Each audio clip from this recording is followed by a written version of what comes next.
बिस्मिल्लाहिर्रहमानिर्रहीम। मोहतरम सामईन, नाज़रीन, एक बड़े अहम मसला की तरफ मैं तवज्जो दिलाना चाहता हूँ। अगर ये बात मैं यूँ करके अर्ज़ करूँ तो शायद इसके अंदर मुबालिगा और अचंभे और हैरानगी की बात नहीं होगी। आज तकरीबन अक्सर व बेशतर हर दूसरा तीसरा बंदा ये बात कहता हुआ, पूछता हुआ दिखाई देता है कि मुझे ये बात करते हुए भी कारी साहब, मुफ्ती साहब, हाफिज़ साहब, मुझे शर्म और हया आती है कि ये मैं मसला आपसे पूछूं कि ना पूछूं। ये बात करते हुए लोग दिखाई देते हैं। वो बात क्या है? पेशाब के बाद कतरों का आना और उनका हल। इस वक्त हम पेशाब के बाद कतरों के आने पर बहस नहीं करना चाह रहे, हम पेशाब के बाद कतरों के आने का हल बताना चाहते हैं कि इसका हल क्या है। सबसे पहली बात तो यहाँ ये याद रखें कि पेशाब के बाद जो कतरे आते हैं, मैं इस वक्त इल्मे तबीयात पर नहीं बात करना चाह रहा कि ये क्या है, क्यों है और कैसे है, लेकिन जहाँ तक एक मेरी नाक़िस सोच या जहाँ तक मैंने पढ़ा और सुना, जो बात खुलकर सामने आई कि ये इतनी बहुत बड़ी कोई बीमारी नहीं जिसको लोगों ने अपनी ज़िंदगी का रोग समझ लिया है कि ये जी बहुत बड़ी बीमारी है। बड़ा इलाज मुआलजा करवाया, बड़े हकीमों तबीबों के पास गए, तो लिहाजा में तो कोई इसका हल नज़र नहीं आया, बल्कि इसका हल है ही नहीं। मैं नहीं ये कहता कि हकीम के पास ना जाएं, डॉक्टर के पास ना जाएं, जाएं अपना इलाज मुआलजा पूछें उनसे, लेकिन एक तजर्बाशुदा आपके सामने ये बात अर्ज करना चाह रहा हूँ कि अगर आप इस पे अमल कर लें तो यकीनी तौर पे हमें शिफा नसीब हो सकती है, क्योंकि शिफा अल्लाह रब्बुल इज़्ज़त ने अता फरमानी है, तो उम्मीद कामिल है कि अल्लाह पाक इससे शिफा अता फरमाएगा। मैं इसकी एक मिसाल अर्ज कर दूँ पहले, और ये बात भी वाज़ेह कर दूं कि पेशाब के कतरे किस तरह आते हैं।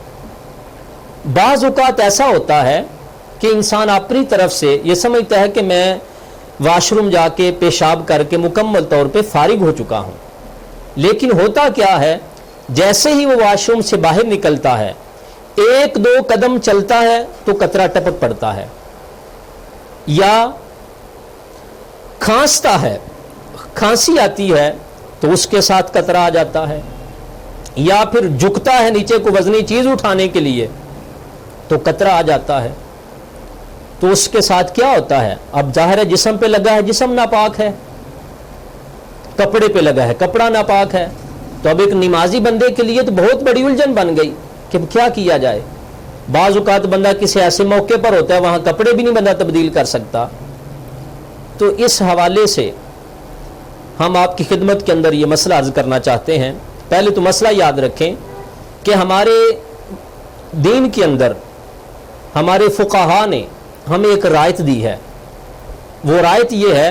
कि जिस शख्स को ये बीमारी हो, कसलसल बौल या कसलसल री, इसका मान होता है मुसलसल कतरों का आना, मुसलसल हवा का खारिज होना,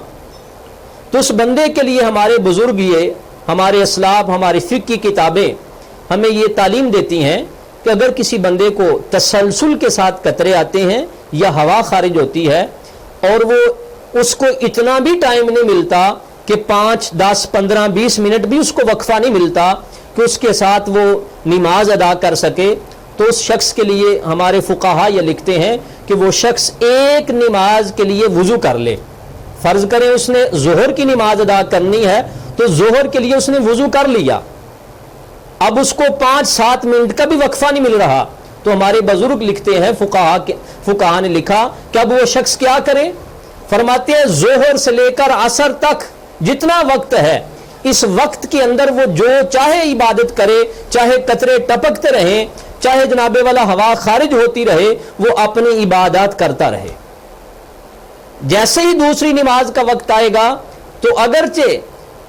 दूसरी नमाज जैसे ही वक्त शुरू होगा तो फिर दोबारा वो वुजू करके अपनी इबादत को अदा करता रहे। اب مسئلہ یہ ہے کہ اس سے چھٹکارا اور نجات ہم کیسے پا سکتے ہیں؟ تو سامعین محترم